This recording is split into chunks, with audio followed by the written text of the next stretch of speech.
اللهم صل على سيدنا محمد النبي الأمي وعلى آله وصحبه وسلم.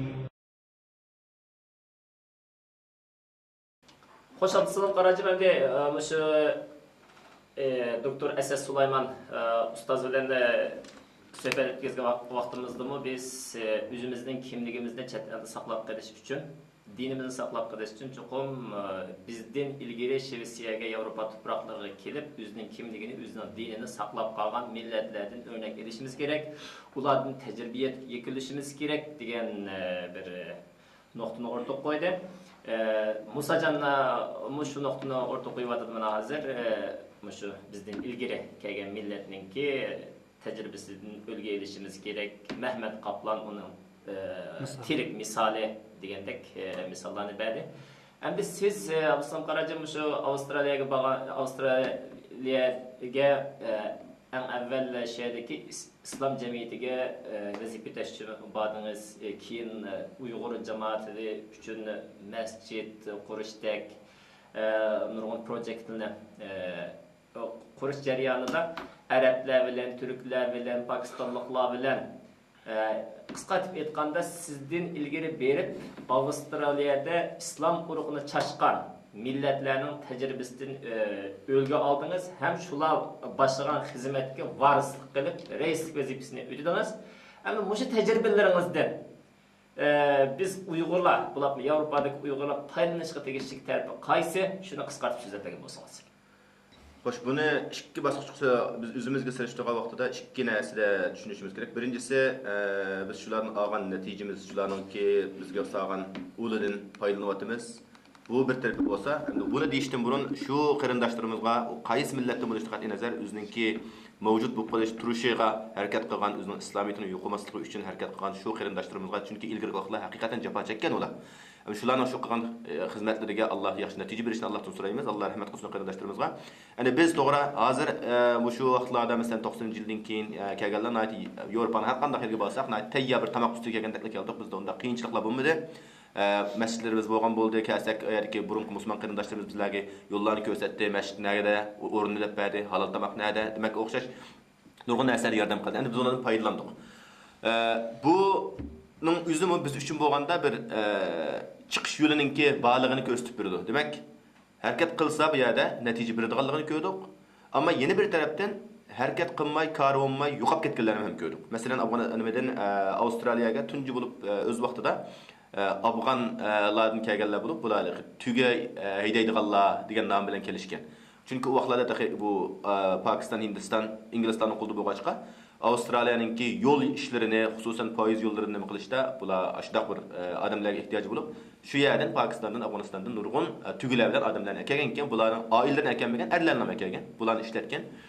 Bu qarindoshlarimiz shu vaqtda nurg'un jafoliq ishlarni qilib, hayot uchun, yashash uchun nurg'un ishlarni qilgan, bular oilasini akirish vaqtida cheklangan ekan, ekilinmaydigan. Shunday siyosatdan kelgan.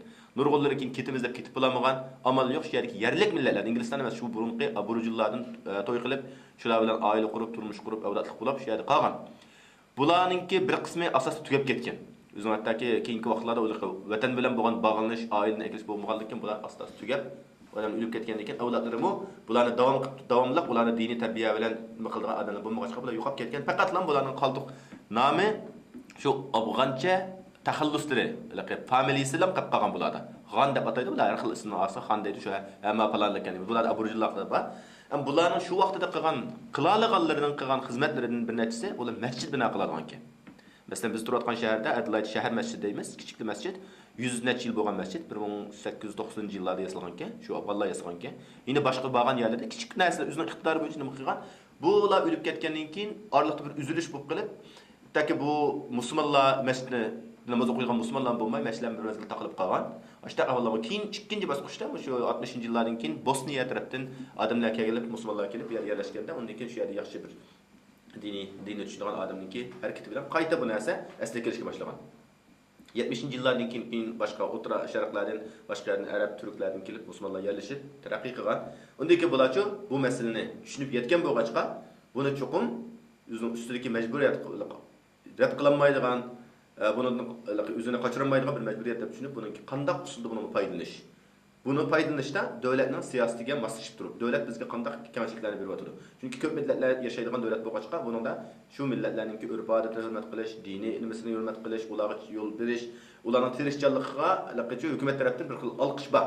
Shuni bularni shu narsalardan to'g'ri yakunlanib foydalanib turib, bular maktablarni ochgan, har xil masjidlarni kengaytgan. Demak, bu ishlar bilan bular hozir kelib, umumiy jihatda musulmonlarningki har qanday bir shaharga borsa, qiynalib qolmay, yemek içmekdimi, halında esnaf alaydigan, turmendesi bir Müslümanın bir muhitini berpa qilib yashay oladigan bir holat, o'zining musulmonlik mesela kiyim kichiga, urf-odat, madaniyatini saqlab qoladigan bir holatda shakllanadi. Biz bundan foydalandik endi.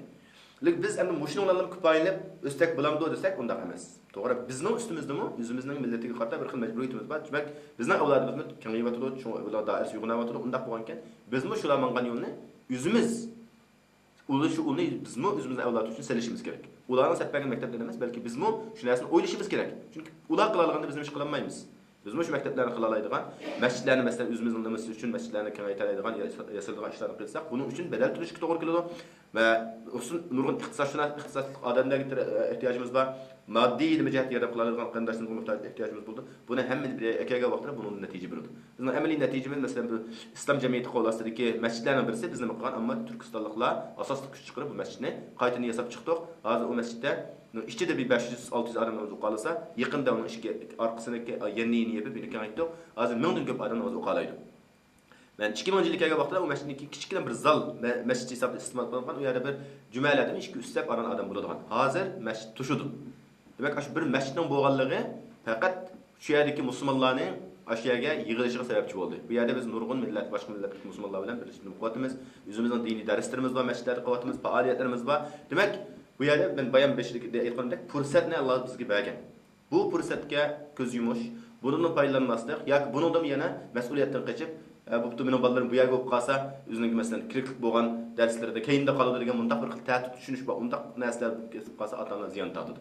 Hech qachon bu bolalarningki diniy tarbiyalanishi, masjidlarga borib ota-onasi bilan birga borib namoz o'qishi, masjidlardagi o'rlashtirilgan kurslarga qatnashishi yoki diniy maktablarga berishi bularning hech qachon ma'arif sinfida keyinda qolgani yo'q. Islomik kollej men o'qituvchilik qilayotgan maktabda o'zida qo'shimcha arab tili va diniy darsi bor, masalan Qur'on darsi bor. Bu yerda har yili bo'lma deganda 20-30 bola 12-sinf bitirdi. Bular 99% hammasi universitetiga kiraylik ekan. O'zi xohlagan nimalarga, masalan injenerlik va qonun o'qish, har xil sohalarga shu maktabdan chiqayotganlar hozir buningki hozir 6-yili. Masalan 12-sinfningki 6-yil qilib bitirishda har nimasida har xil sohada bolalar maktablarga kirib qo'yadi. Bizning Uyg'urlar nimalarimi, avlodlarning har sinfda bizning Uyg'ur o'quvchilarimiz bor. 1dan 2dan 3dan har sinfda bor. Demak 100 ko'proq o'quvchimiz bor. Shularning ichidami har yili 2-3 bola bizning maktabdan o'qish bitirib, to'liq o'tirib bitirib, universitetlarga kirib o'qiyotadi. Mana shuni ichida mening qizim hozir o'tgan yil o'qish bitirgan, oldingi yili. Bu sizni o'qituvchilik qilayotgan bu maktab Avstraliya Ma'rif Ministerligidan tasdiqlangan davlat universiteti o'lchamiga to'shgan maktab. Endi bu diniy bilimlarni masalan bir modda sifatida o'rgatamizlar yoki asosliq bu diniy fanlik darslar kiradi. Masalan Qur'on darsi ayrim uning vaqti bor. Berilgan shu darslarning ichida kirgizilgan narsalarda u alohida shu hukumatning nimasi tushidi u. Diniy ders, arab tili darsi, Qur'on o'tishlari, Qur'on darsi va hammasidan 11-12 sinf bo'lgan vaqtida bu diniy darslar rasmiy shu o'tiriq o'tirninki shu imtihon oladigan darslar qatoriga kirgizilgan. Bir modda sifatida kiradi. Shuni chuqur imtihon berish kerak. Undan o'tmasa, universitetga kirilmaydi. Demak, uning munosabati bor. Masalan, xuddi matematika, geografiya, masalan, ximiya darslariga o'xshash, biz arab tili darsi shuning qatorida. Diniy dars shuning qatorida. Shunda chuqur imtihon berish kerak. Demak bu hukumat e'tiroflik qilmasdan o narsalarni shunga hukumat yordam qiladi. Iqtisodiy butun narsa hukumatdan bo'layotgan. Shaxsiy bir maktab. Bu bir o'lcham. Bizningki ulug'vor hadaflarimizni amaliyashtirishga vosita bo'lgan mustaq bir maktab. To'g'ri. Mushu maktabdan biz siz dedingiz, sizdan ilgari kelgan musulmonlar qurib tayyorladik ekan. Mushuni qurish jarayonida bir nima qaysi bosqichlarni beshini o'tkazgan? Bizmi endi shu undaq bir projektni mayli Amerikada bo'lsin, mayli Yevropaning qaysi davlatlari bo'lsin, mayli Shvetsiyada bo'lsin, shuni qadam bosamiz desak, qayerdan boshlashimiz kerak, qanday boshlashimiz kerak? Bu uncha bir murakkab narsa emas bu yoqda. Ham tushunib yetdik. Buningda masalan eng talab qilinadigan narsa nima desa, 20 bilan o'quvchi bo'lsa, kichik bolalar 20 bilan bo'lsa, bir sinfda yalg'il bo'lsa, shuningga bir o'rinni hal qilish. Masalan, birinchi masala buni iqtisod talab qilgan narsa bir o'rin. Endi o'rinninki boshlanishda unda cho'ng bo'lib ketish majasiz. Bir kichikina masalan bir sinf, bir ishxona, bir mudirning ishxonasi, demak ular o'ynaydigan kichikina masalan tanaffusda o'ynaydigan bir yerlar hal qilgan bo'lsa, masalan uni ijara shaklda bo'lamdi. Masalan bir rayonniki, masalan bir maktabniki bir qismini ijara. Shunda qilib shuni mening manchilik tayyorligim bor deb planni tuzib olib hukumatga mening manchilik o'quvchi, bunga manchilik o'qituvchilar o'qituvchim bor, masalan bir mudir bir o'qituvchi bo'lsa yetadi boshlanishda. Shunday qilib turib iltimos qilgandan keyin bu hukumat har bir o'quvchiga bir yilda 8000 dollar pul beradi. Yani boshqa maktabga bergan sog'an xarajat bilan o'xshash. Undan keyin shu zaminni olgan masalan ijara olgan bo'lsa, ijaraga bir qism yordam qiladi. Undan keyin o taraqqiy qilgan sari o'quvchining soni ko'paygan sari hukumatdan keladigan yordami ko'paydi. Bu shunday taraqqiy qilgan narsa. Beshta shunday ular kichik boshlanadi, undan keyin doirasi kengaydi. Undan keyin ikkinchi bir sinf bo'lgan yana bir sinfga yangi o'quvchilar birinchi sinf qabul qilinsa, birinchi sinfdagi bolalar ikkinchi sinfga chiqadi, demak doirasi kengaydi. Masalan, bu shu men hozir o'qituvchilik maktab 97-yilda qurilgan ekan. 20 necha boladan qurilgan.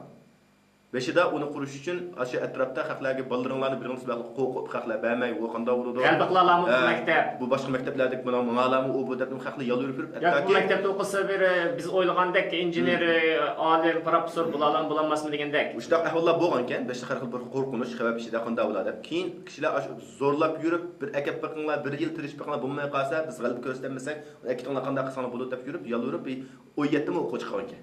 O 7 bola bilan boshlab u taraqqiy qilib hozir mana 800 o'quvchi bilanlar u boshlagan o'rin kichikilmay 2000 kelganda u yerda bir 4 sinfgacha bolalar bor ekan, to'g'risi o'rin kichik bo'lg'achqa ular yana bir hukumatningki setib etgan, hukumat o'zining maktablarini setib qolgan, shaxsiylashtirib o'tuvchi. Shu undaq bir o'rinda azan uchraydi undaq yerlar ko'pincha vaqtlarda. Shuni maktab qilamiz deb elib, buni doirasini kengaydi.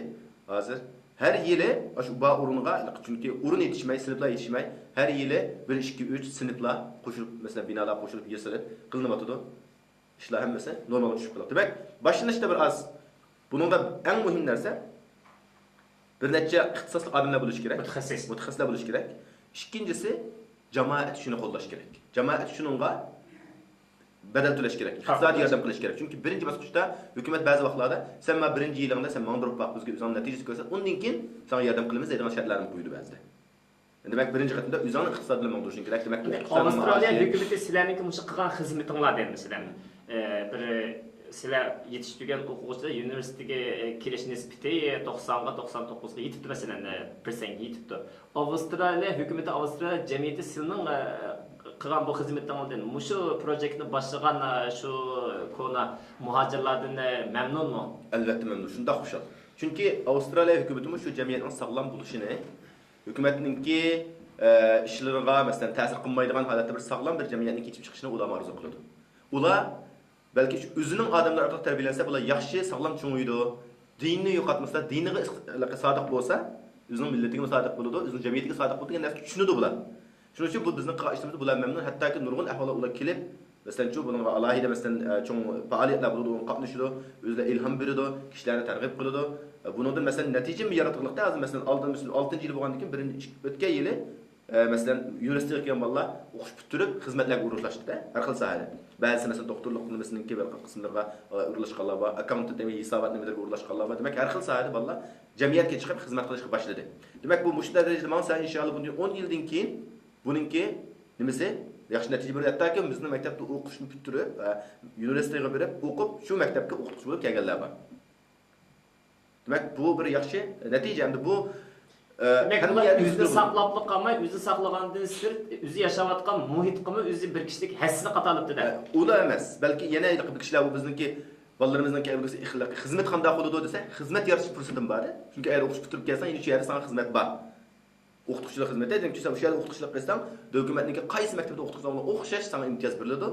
Maaşın hamma jihatdagi qutqulush puli, masalan yillik masalan ta'tilim u bu degan men ma'zum 2 haftalik ta'tilim shu yerda berilgan menki qonunliq 2 haftalik ta'tilimga o'rlashtirib buni keldim. Bu bo'lgan bo'lsa boshqa yerga xizmat qilib qolgan bo'lsam bu narsa ilishim noto'g'ri. Demak, menga o'zimning oilasini birga bo'lishga fursat berilgan yetilak masalan shundaq musavvirlarimiz kelalishga fursat yaratılıp berilmek. Demek bu hükümet itiraf bilişte sana ruhsat verdi kılamaz, onu karşı elip, onu mükafatlar da takip edin cihetlerde. Mesela okuvchilarınki neticesi qarda, nurul okuvchilar mesela üniversiteye scholarship bilen, devlet yardım bilen maktab okuvatkan bolalar var. Demek bu emeli bulavatkan bir yaxshi neticede bu hem yerde yol qo'yilgan narsa. Ama bizdeki bir özümüzni aqich bir narsadan, mas'uliyatni o'zimizdan qochiradigan bir xil bir tar doirada o'ylash masalasi bizdeki bu kesel bu. Buni biz shuni buzib chiqishimiz kerak. Boshqalar qila olganda biz ish qila olmaymiz. Talab qo'yamiz bizga. O'zimizga talab qo'yishimiz kerak. Boshqalar bilan raqobat nima qila olishimiz kerak. Chunki Allah bizga shu aqlni bergan, farosatni bergan, shu fursatni bergan. Biz nima uchun fursatni foydalanmaymiz? Nima uchun boshqalarni tadqiq qilib o'tamiz? Nima uchun boshqalar qilgan yaxshi erishgan natijalarga biz mamnun bo'lib, xushal bo'lib, ularni taxmi taraqqi qilishga yordam qilmasdan ko'rolmaslik, chidamaslik yoki u xato qildi degan narsalar har bir insonning hayotida xato yerlari va xato olgan yakunlari bo'ladi, lekin uni sen to'g'ri qilgan taraflarini ko'z yumib, xato tarafga bilan istilab uni yo'q chiqarmasdan, sen uning yiqilishi bilan sening o'zingning yiqilganligini his qilishing kerak. Chunki bir ilgarilayotgan bir shaxs yiqilsa, uning yiqilishining ta'siri sana bo'ladi. Biz mushu tushunchimizda biraz tushunib, taraqqiy qildirib, yaxshi bir narsaga kelsak, uning uchun harakat qilsak, albatta Allohning bizga mushu yurtlarda bergan fursatlarini aytib ko'p. Albatta buningdan biz so'roq qilamiz. Buni ham shunday tushunishimiz kerakki, Alloh bandasiga bergan haqqondan ne'matini so'roq qiladi. Hammamiz iymon etamiz shunga. Unda bo'lgankan vaqt fursatdan iborat bo'lgan bu ne'mat eng cho'ng ne'matlarning birisi. Maktab etish imkoniyating borkan oshmabsan, masjid etish imkoniyating borkan oshmabsan, millatingni qo'llab qilishga vosita bo'ladigan vositalarni qilish imkoniyating borkan oshmabsan deb albatta so'roq. Uni masalan deb ba'zilar aytadi, uni qilmag'in bo'ldi, qilolmading deyli. Menga unda ixtisosim yo'q yoki nimam yo'q. Sen qila oladigan narsa, balonni shu yerdagi mashqlarga olib borishga hech kim to'saq qilmaydi seni. Nima ish qilmaysan? Qilganlarga hamkorlashmak. Chunki sen shu orqali shu balon yaxshi tarbiyalansa, sana foydasi bor uningki. To'g'ri. Shu maktablarga shu bolalarni olib o'qitmaysan. Chunki u yerda shu tarbiya berilib o'tiramiz, o'xshash. Shu orqali sahashadagi musulmonlarning kuchiga kuch bo'lib sening bir mavjud men bir musulmon degan namomidan shu ya'ni musulmonlarning taraqqiy qilishiga va shu orqali o'zingning millatingga, o'zingning avlodini yaxshi tarbiyalashiga sen bir kishiga ta'sir qo'shmasang, uningdan o'zingni olib qolsang, sen o'zingni qaysi o'rinda qo'ymoqchi? Millatchilik o'rinda qo'yman desang, undaq bir narsa bo'lmasa, masalan, undaqlarida endi yoki men o'zingni musulmon desam, musulmonlik bir harakating bo'lmasa, quruq nom bilan sen o'zingni musulmonlarchiligini qanday ifodalaysan, qanday o'zini qo'llab qola olaysan? Bu bir her bir inson aql egasi o'ziga qo'yish muhim savol. Va bizlarga boshqalarga ayib qo'yib, boshqalarni tanqid qilishlar bilan ishlaymiz. Cho'qim bizda bor fursatni to'g'ri tushunishimiz, bundan foydalanishimiz, bunga harakat qilishimiz, samimiy bo'lishimiz bu bak muhim narsa. Mushlan bo'lganda bizning ishlarimiz inshaalloh yakasini yaxshi bo'ladi.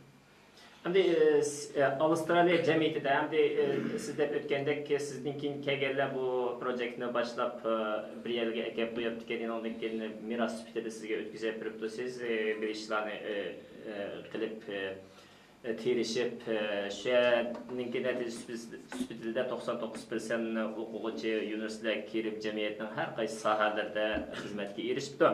Endi sizning kelajak xizmat tasavvuringiz hamda o'shaniki alayligidan foydalanib turib, boshqalarning tajribasidan foydalangan asosda sizlarniki bir kelajak hadafinglar, xizmat tasavvuringlar qaysi endi? Buningda eng muhim bo'lgan narsa o'zimizning kishiyadagi musulmon avlodlarning kelgusini bir aniq bo'lgan bir xil himoyaga erishish, bularning yo'qolib ketmasligini oldini olish. Bu plan shunday davom qilish kerak, bu taraqqiy qilish kerak, hargizmi ozilib qolmaslik kerak. İkinci bir taraftan biz hazır özümüzde Avustralya'nınki garajdan degan ekanmiz. Biz özümüzde onu da qaçmasligimiz kerak, çünkü biz u millatninki a'zosi garajdan bo'lgankin, bu millat bizninki yordamimiz bilan taraqqiy qiladi. Biz bunun qanaqa bunun üstünlük yük emas, balki biz bu jamiyatda özümüz üstünlük yük deb mundaq qilib, bunun uchun xizmat qilib, mush jamiyatninki boshqalarni mush biz to'g'ri ko'rgan yo'llarga boshqalarni chaqirib akelish, shu orqali islomninki va musulmonlarninki shu yerdagi o'rnini shu taraqqiy qildirish. Biz mesela bununla nurg'un xizmatlarni olib boramiz. Bu yerda interfaith dialog deydi. Mesela boshqa millatlar bilan, boshqa dinliklar bilan bo'lgan suhbatlar bo'ladi. Biz masjidlarimizda doim pat masjidlarda ichilish kuni deb nima qilamiz? Boshqa atrofdagi odamlarni, boshqa millat dinliklarni chaqiramiz, ularga dindan ta'limot yo'l yo'riq beramiz, tushuncha beramiz, ular bilan munozara qilishimiz. Maktablarningki mesela shu boshqa din maktabda o'qiyotganlarning boshqa shundaq o'rinlarni ziyorat qilgan programmalar bor darslar ichida. Biz bularga kelganda bularga qarshi olamiz, bularga nurg'un yaxshi o'zimizning kimligini ularga tunutamiz demak. Münasibet, başqalar bilan bo'lgan munosabatni yaxshilab menish uchun harakat qilyapmiz. Undan keyin boshqalarninki xizmat qilish nimasiga islomiy bir muhit ichida xizmat qilib o'zining dunyolik nimasiga erishtirish ishini masalan planlar bor. Masalan ba'zi organlar boshqa cho'ng shaharlarga qilib o'tadi buni. Masalan kurslarni, har xil kurslarni echish, bularga undan keyin counseling deydi. Masalan boshqalarga maslahat berish nimalar bor. Mesela bu masjidning ichida imomlarga ba'zi qo'yilgan yo'llarning ichida mesela oila masalalari bo'ladi, diniy masalalar bo'ladi, masalan nikoh masalalari, taloq masalalari u ishlarda hukumatning oldiga bormay miros masalalarida o'zimiz ichida uni hal qiladigan ishlarni qilish. O'zimiz shunga ega chiqish. Masalan bunda Victoria shtatida, mesela Sydney va New South Wales deymiz, bu yerda shar'iy nima bor? Sud bor hozir. İslam'daki, Müslümanlardaki, ilmanlarınki birleşmelerini açıkan, bunun da hükümet şundan çıkargan nimelerine bula itiraf kılıdı, onu karşı alıyordu. Mesela bu dini sahadaki mesela nikah, talak meselelerinde, miras meselelerinde şular hüküm çıkarıyordu. Mesela Müslümanlar oturusu boğan ziddiyet, egzipaslik, cemiyetler oturusu boğan nimeler olsa, aşılağını mı kılır, silah kılığına bir taraf kılığına üzerler değil. Demek bu Müslümanların egerliğini biz bunun da yeni terakki kılıp müşbahede yaxşı ihtisaslık adında yetişmeyi verse, kelgüsü de bu cemiyetinki bir Müslüman cemiyet bu qilish ehtimolliği yaraq emas. Eng cho'ng g'oya inshaalloh shundaq bir yaxshilik bo'ladi degan umidda. Meniki so'moqchi bo'lgan masala endi bu Avstraliya jamiyatiga qilmoqchi bo'lgan xizmat tasavvurim ekan. Endi sizlar Uyg'ur bo'lar suhbatinglar bilan endi siz bayda o'tgandek chatda o'qidim. Chatda xizmat qildim, vatanni unutmadim, vatanga xizmat qilish meniki adaqça epmanıgan gayam oldu dep öttünüz. Allah razı olsun. Hem de sizden şu Avustralya'da şundak bir teyya projektinin üstüge kelip sizler hem onu terakki kıldırıp sizler bunu iki terakki kılış istikbalı varken hem de şu tecrübe boyunca ihtisas egerlerini yetiştirip mesela şu mektepte okup çıkan okutçuluk salayetine egen mutaxassislarni mesela Shvetsiyaga o'xshash, Gollandiyaga o'xshash, Germaniyaga o'xshash, Amerikaga o'xshash Uyg'urlar quyuq o'ltiraqlashgan, ham shundaq o'zini qo'llab kelishga masjidga ehtiyoji bor, maktabga ehtiyoji bor. Shundaq Uyg'ur jamiyatiga xodim avatib, bu yerda shu tajribalarni mishadaylik amillashtirishga bir asos soladigan biror bir projekt o'ylab baxtlanmış vaqtda.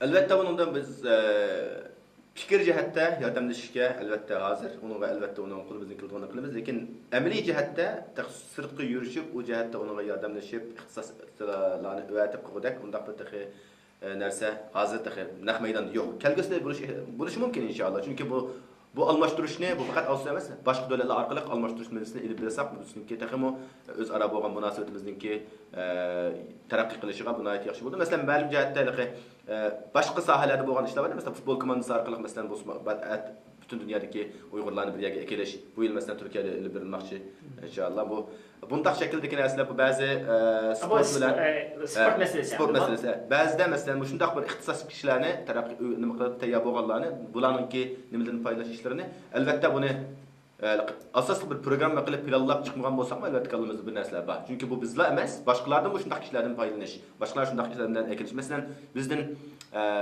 Avstraliyadan Amerikaga borib, shu yerda masalan Rabiya Qadirxon bilan xizmat qilayotgan bir hadimiz bor. Zubayra degan bu asli Avstriyadan bo'lgan, o'sha yerda o'qigan, o'sha yerda yaxshi ixtisos egasi bo'lgan. Demak, u qayerda xizmat qila olganligini mo'ljallangan bo'lg'achqa ham ularning mushtaq bir odamga ehtiyoj bo'lg'achqa ketdi. Demak, bu bir qilingan yaxshi bir sovg'at, hamda shularningki foydalanayotgan bir narsa. Bu narsa amaliyotda bizningki hammamiz o'tirsida hammamizning fikri bo'lishi kerak. Deb qarayman, bu Amerikada bo'lsin, nerede bo'lsin. Hammamiz chunki oxirsida biz umumiy g'oyamiz vatanimiz bo'lg'achqa shu masalada o'rtaq bir narsa qilib, ixtisos kishilardan foydalanib, ularni faqatlam dunyo uchun taraqqiy qilishiga, yaxshi xizmatlarga erishishiga kafolatlik qilmay, ularning eng muhim bo'lgan g'oyamiz vatanimiz. Uning uchun bu bularningki qo'ldan keladigan yordamlarni bulardan erish va ularning berishiga ularni qiziqtirish, bak uningga yoqtab qolsa, ularning shu imkon bo'lsa, ularni yurib bo'lsa, ulardan foydalanish bu hammamizningki o'ylashdagi masalasi. Bu maxsus Avstraliyaga qarashli emas, balki bu Swedenda shunday narsalar bo'lishi kerak. Boshqa davlatlarda shunday narsalarningki bo'lishi, bu to'g'riliq. Hech bo'lmaganda bir fikr jihatdimi buni tayyorlik bosqichlari bo'lishi muhim deb qarayman. Endi biz boshqalarning Avstraliyada, Shvetsiyada, Amerikada, shu Yevropada, G'arb ellərdə boshqa millatning tajribasidan ochiq saboq yakunlab, biz ondan foydalansak bo'ladi degan temada Abdussalom Qarajin bilan maslahat etdik. Chunki Abdussalom Qarajin shu muhitning ichida yashab boqqanligi uchun tafsillanma etdik. Endi bir narsani ichida turib kuzatganda, sirtda turib kuzatgan nimasi o'xshamaydi natijasi. Endi siz Turkiyadagi bir ömürlük xilafetning merkezi bo'lgan, hammalikda bir islomiy nimasi e'tiqodi ma'lumotlarda quyuq bir yerda yashaysiz, ham o'qishdimi siz islomiy universitetda o'qigan.